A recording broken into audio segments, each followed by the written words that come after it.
Hey guys, Chaz Pippitt from Baseball Rebellion, and this is Ian Hagenmiller's evaluation film from his first day here. Now, we'd already hit a few rounds of front toss so we could get comfortable, and I'd watched him warm up and all that kind of stuff. And Ian was a guy whose dad actually reached out to me to try to do some stuff with the team here at Baseball Rebellion. And Gabe and JK and Casey were instrumental in what we did and how we did it. But Ian came up here. He'd just been released by the Braves, or was released last year, and this was the swing he came in with. So, as you can pretty clearly see, he's a strong guy, 6 foot, 240 pounds, and there's some good things in his swing. Like, his vision's really good. He tracks the ball extremely well. He's actually behind the ball with his nose, which is obviously something we've talked about many, many times in our articles. And when I look at his movements, they're not bad, right?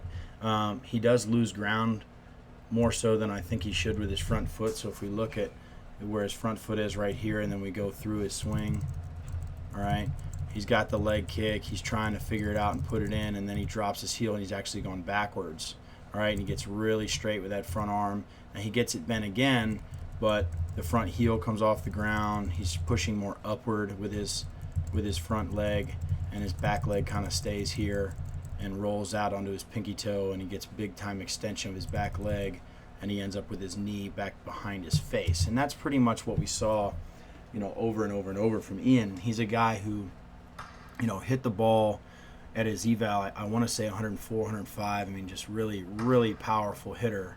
And I'll show those statistics here in just a second off the hit tracks. But it's just fascinating to me to see a guy who's 21 years old and this physical with a plus arm and obvious plus power, already out of baseball. Now, I know his numbers aren't very good, and those are what they are, and he owns that, and he doesn't blame anybody for it. But when I look at this swing and I think about what this swing could produce versus what it is producing, it kind of makes me question what he was hearing and how you can take a kid so young who was drafted in the 10th round and committed to the University of Miami and make him hit the way he hit. So, Ian's come a long way, and you're going to see that in the very near future